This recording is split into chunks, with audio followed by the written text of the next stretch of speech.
bien, écoutez, bienvenue donc à cette 15e trimestrielle du SCO. Si vous êtes là, c'est que vous connaissez l'exercice. Trois projets vont être présentés donc des projets SCO qui ont commencé il y a quelques temps maintenant et qui sont qui soit en cours de développement, soit terminés. En tout cas, il y a un certain nombre de résultats intéressants à partager pour cette communauté. Alors, on essaye de thématiser quand c'est possible les projets qui sont présentés. Alors cette trimestrielle, l'idée de travailler sur l'imagerie haute résolution, de regarder comment cette imagerie de résolution en ville est utilisée dans le cadre des projets SCO avec deux thématiques, les inondations et les îlots de chaleur. Alors, avant de commencer, je voulais juste vous parler de quelque chose au niveau logistique. Alors, jusque maintenant, vous voyez, le 15e trimestriel, on travaillait plutôt avec une liste d'emails pour envoyer des invitations, de manière assez traditionnelle, ce qui n'est pas tout à fait, ce qui n'est pas extrêmement pratique, ce qui n'est pas complètement non plus dans les standards RGPD. Donc, on va procéder à un nouveau type d'inscription assez trimestrielle et consolider donc avec un logiciel qui s'appelle Mailchimp l'envoi de ces invitations. Alors, ce qui veut dire que vous recevrez un dernier email après cette trimestrielle pour vous demander de vous inscrire à notre mailing list qui sera beaucoup plus proprement gérée. Tiffany va également partager le lien d'inscription de ce formulaire dans le chat. Alors, je vous invite vraiment à vous inscrire, puisque donc vous ne recevrez plus d'emails, on va dire, de manière traditionnelle jusque maintenant. Voilà. On va commencer. Alors, peut-être prochain slide. Alors, bien. Donc aujourd'hui, trois projets vont être présentés. Pléiade for Urban Flood, présenté par Christophe Eudes et Emmanuel Brampon. SAT for BDND par Georgios Kyriakodis et le projet Altelis avec Vincent Dubreuil, Arnaud Bellec. En introduction, j'ai demandé à Hervé Jean-Jean du CNES de nous présenter les futures missions spatiales, donc celles qui sont prêtes, hein, les satellites qui vont être lancés, en tout cas à partir de janvier, on va dire, puisque ayant vu déjà une de ces présentations, je trouvais que dans le cadre du SCO, cela faisait complètement sens de donner quelques informations sur l'actualité spatiale, notamment européenne. Voilà, je n'en dis pas plus, je remercie nos intervenants et je laisse la parole à Hervé. Oui, bonjour à tout le monde. Donc, vaste sujet, hein, les missions futures de demain. Alors, j'ai quelques planches. Je vais essayer de partager donc mon écran. Je peux le faire, ça? Oui, Oui, partager. oui, allez-y. Alors, c'est parti. Donc, oui, c'est un vaste sujet parce que vous allez voir que finalement, le paysage est très foisonnant. Beaucoup d'initiatives. Je vais balayer assez rapidement, puis on laissera un peu le temps pour les questions. Ça ne peut pas être exhaustif dans le détail sur tout ce qui va se passer, on va dire, dans les 5, on va dire, à l'horizon 2030. En grosso modo, c'est pas que l'année prochaine, je donne un peu de perspective sur ce qui va arriver grosso modo, dans les 5 prochaines années. Alors déjà, vous avez un panorama ici qui est repris, qui a été retravaillé par des gens dans notre équipe. Vous avez en fait, il y a beaucoup de missions institutionnelles ici, avec des missions nationales. Bon, ça c'est quand même l'ensemble, on va dire, institutionnel météo, donc METSAT, avec les développements faits par l'ESA. Les missions Copernicus, donc vous le connaissez, hein, Copernicus avec une mission opérationnelle.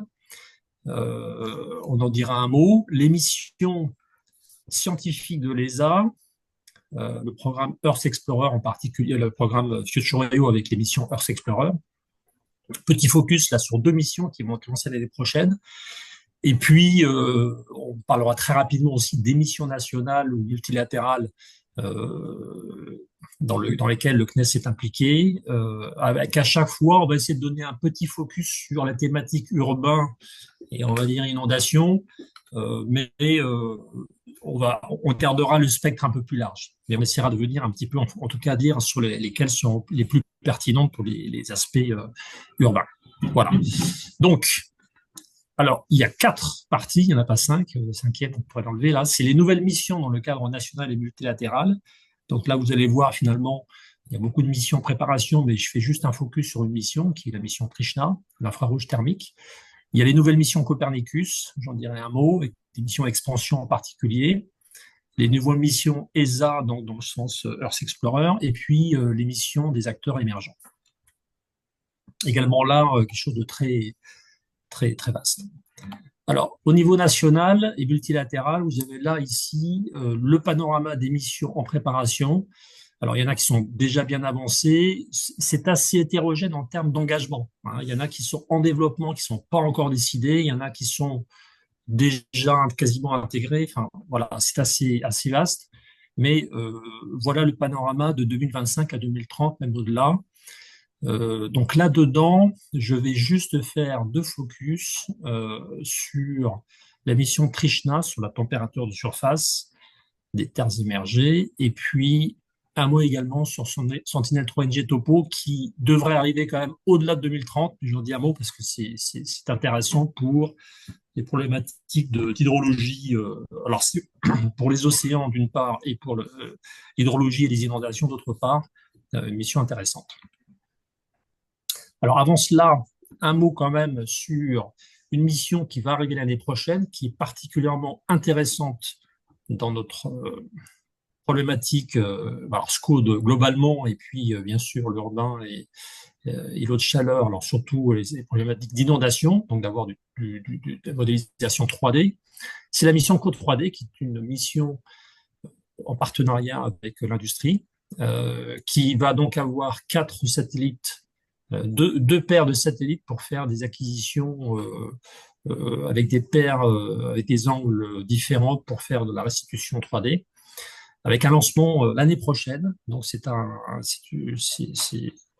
bientôt, hein, c'est donc quelque chose qui devrait être bientôt dans le paysage, avec du traitement bord, des acquisitions particulières, des capacités de ralentissement, enfin bon, des caractéristiques de la mission qui devraient ouvrir de nouvelles perspectives, notamment pour le 3D, mais pas que, parce qu'en fait, on pourra aussi avoir des images simples, hein, multispectrales sur les terres émergées.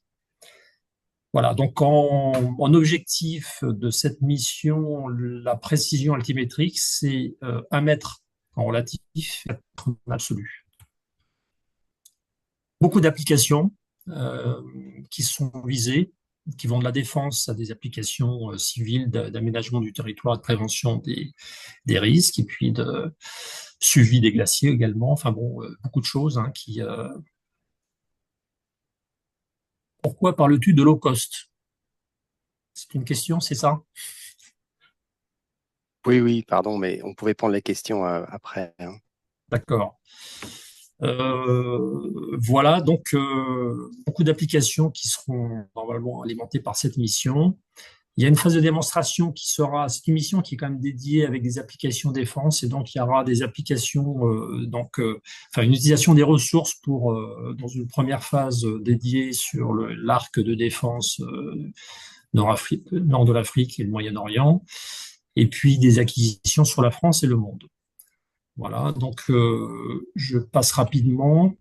Des acquisitions possibles de nuit. D'ailleurs, dans les activités France 2030, il est possible qu'un projet puisse un jour puisse faire appel à des acquisitions Co 3D pour la démonstration de ce qu'on peut faire dans les observations de nuit des métropoles, hein, des zones d'éclairage de nuit, et l'impact sur l'environnement et sur l'humain. Voilà. Et puis des produits, donc, avec différents niveaux de précision sur les MNT, qui vont du mètre à 30 mètres, avec évidemment, pour les moins résolus, un accès gratuit, ouvert, et pour les plus résolus, un accès bien sûr commercial, puisque la mission est opérée par Airbus ADS, qui compte en tirer bien sûr des bénéfices. Avec des ortho-images également possibles pour les acquisitions, c'est-à-dire c'est pas la restitution 3D, mais également la couverture, l'image classique orthorectifiée acquise par le système. Un mot sur Trishna, donc mission nationale en coopération avec l'ISRO en Inde, lancement en 2026, donc ça approche rapidement. Des applications sur l'hydrologie et l'hydrologie côtière et l'agriculture. Bien sûr, des grands enjeux scientifiques sur la compréhension des processus d'échange d'eau et de chaleur entre les terres immergées et l'atmosphère. C'est une mission prioritaire identifiée par le séminaire de prospective scientifique. Elle servira également de mission de précurseur pour la mission Copernicus LSTM, qui est une mission Land Surface Thermal Mission. Beaucoup de laboratoires français impliqués. Couverture globale, vous avez les éléments ici. Résolution 60 mètres, visite à 8 jours ou 3 jours avec des angles différents. Il y a un partage du monde en termes de production des éléments, des produits avec l'Inde. Voilà, donc tout ça, ça se met en place. Il faut savoir qu'on a donc dans cette mission, on aura de l'infrarouge thermique, mais également des bandes dans le visible, le SWIR, le moyen infrarouge, et donc long wave, l'IRT également, quelques bandes pour remplir la mission. Donc, comme je vous l'ai dit, une mission également qui va alors, ça, c'est une mission assez particulière dans le paysage, que c'est soutenu par France 2030. J'en dis deux mots rapidement parce que c'est quelque chose qui est en cours de montage, on va dire. C'est simplement qu'on essaie de soutenir une offre de service auprès d'un opérateur de service pour faire du suivi quasiment journalier de la hauteur des eaux continentales, donc l'hydrologie à haute visite, avec une constellation de petits altimètres. Voilà, donc c'est quelque chose qui est dans le paysage, en construction, donc vers de la démonstration, pour l'instant démonstration de service, qui pourrait aller, si tout va bien, vers un service opérationnel. Bon, stade préliminaire, on verra comment, mais le lancement en 2027, ce n'est que la démonstration, c'est pas le système complet. Voilà, donc je viens aux missions Copernicus. Vous avez ici l'ensemble des missions, alors en vert, ce qui est lancé, et notamment la dernière Sentinelle-1C qui était lancée pas plus tard que la semaine dernière, le 5 décembre.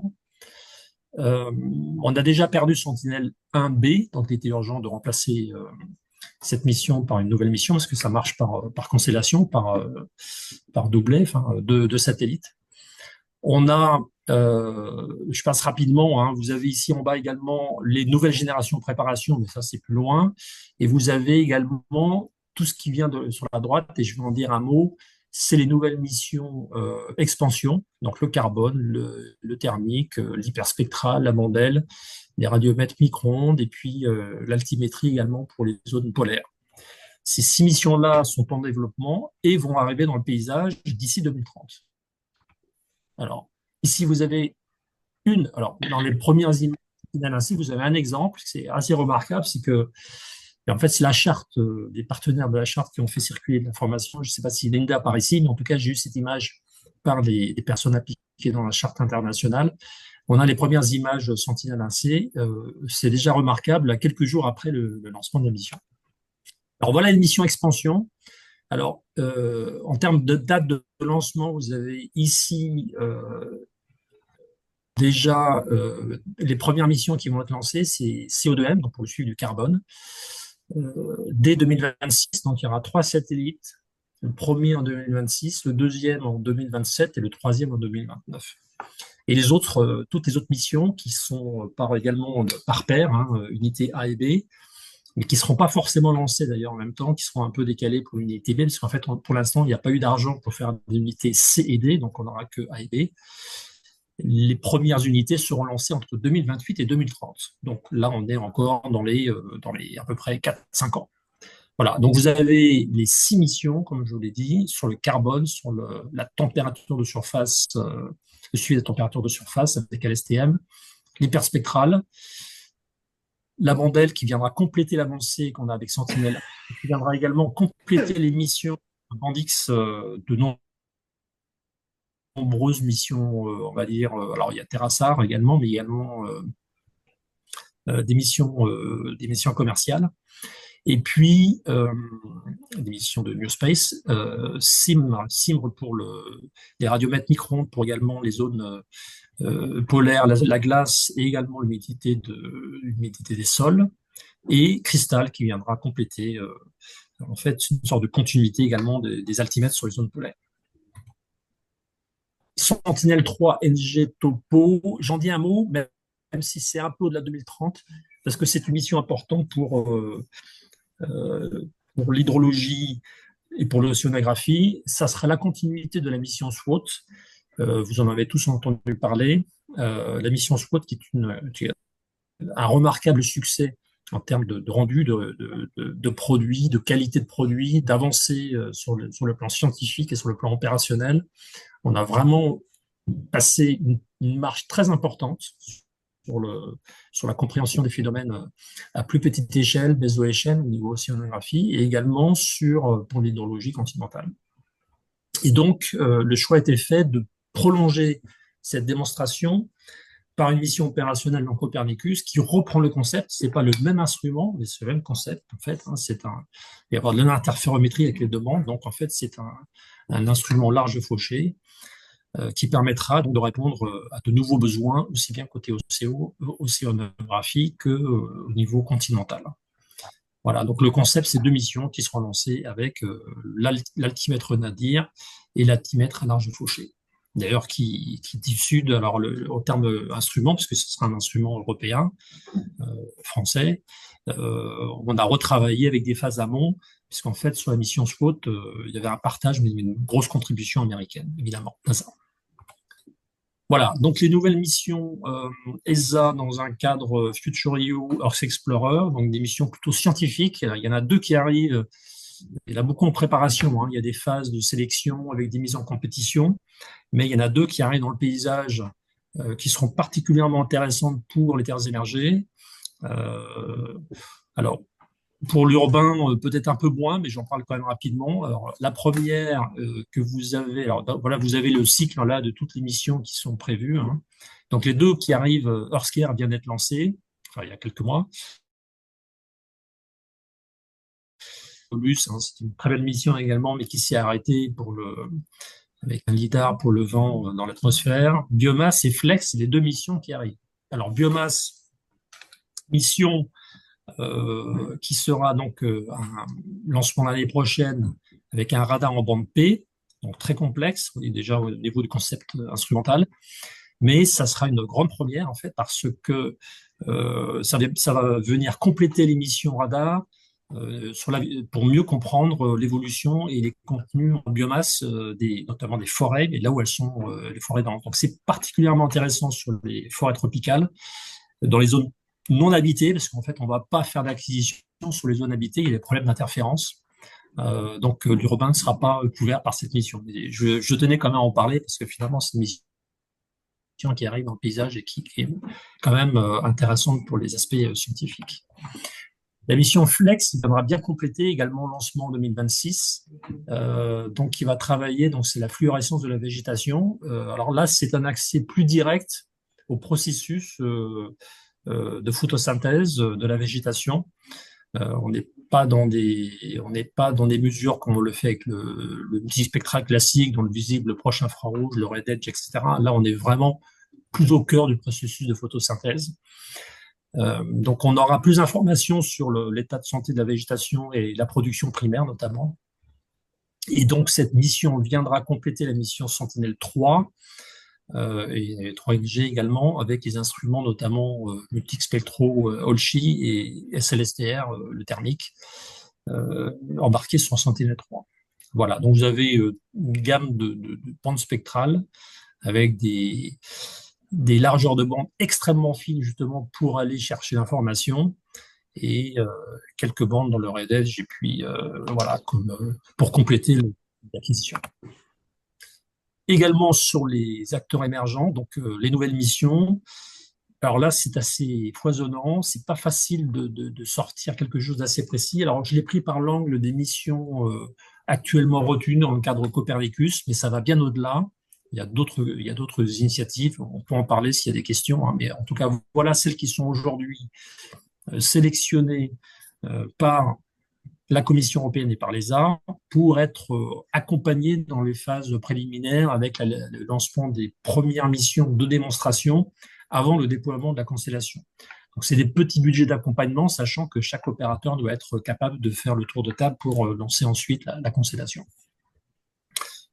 Alors, vous avez ici, en bas à gauche, oui, j'ai presque fini, les 3 missions thermiques qui sont sélectionnées. Vous avez 2 missions sur la position de l'atmosphère et une mission hyperspectrale et des missions multispectrales. Au niveau français, vous en avez 2, Absolute Sensing, alors, en fait, c'est pas octobre 2024, mais c'est janvier 2025. La mission va être lancée. Et pour le multispectral, vous avez Prométhée également, qui a déjà lancé sa mission et qui cherche à déployer sa constellation. Voilà, donc là, vous avez évidemment un panorama, c'était un peu pour illustrer finalement le foisonnement, mais donc en termes d'offres spatiales, eh bien, vous avez ici, vous avez Prométhée, par exemple. Unseen Lab, je n'en ai pas parlé, mais c'est déjà quelqu'un, un acteur, c'est un peu particulier hein, pour le suivi des bateaux, la surveillance maritime. Voilà, donc vous avez un écosystème très florissant, on va dire, avec beaucoup de choses qui vont se passer dans les prochains mois. Voilà, donc je suis ouvert aux questions. J'ai terminé. Il y a forcément des choses que vous auriez peut-être aimé voir, mais j'étais obligé d'aller très vite, en 15 minutes. Je ne sais pas quelle heure il est, mais voilà, je suis à votre disposition. Merci. Oui, Oui, merci beaucoup, Hervé. le monde est bien Tu avais une silencieux, question? mais merci beaucoup, c'est Laurent.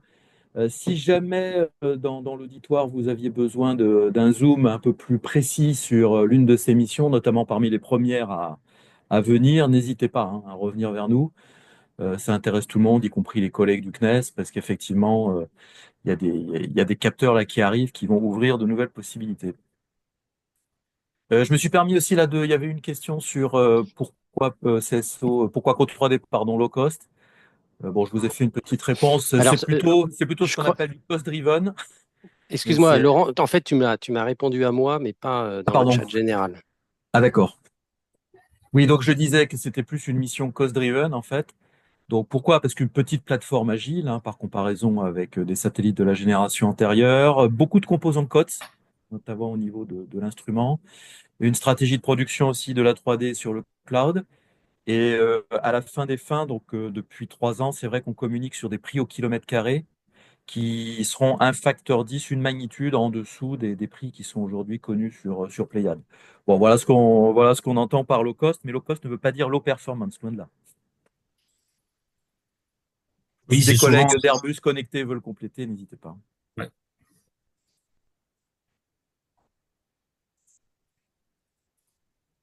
Oui, oui. Le low cost est souvent associé à moindre qualité.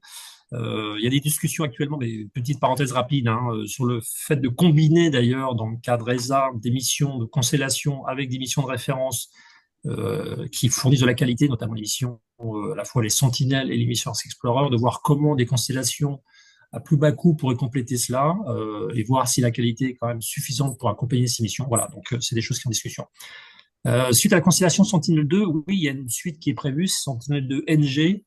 On en est déjà à la phase AB1 et justement la ministérielle de l'année prochaine en 2025 devrait être l'occasion de souscrire le programme. Donc en fait, Sentinel-2 NG est soumis à souscription dans un an pour financer les 2 premières unités de Sentinel-2 NG. Voilà. En tout cas, la contribution ESA, parce qu'en fait, vous savez, c'est un montage où l'ESA fait les développements, l'Union européenne paye les récurrents, les opérations. Il y a des accords pour des participations croisées, entre guillemets, sur les premières unités, c'est-à-dire que le développement, la Commission européenne va également amener un peu de budget dans les développements, et ensuite les récurrents seront payés. Donc tout va dépendre du budget de l'Union européenne en 2028. Voilà. Mais en tout cas, l'année prochaine, on saura déjà, ça devrait se faire, hein.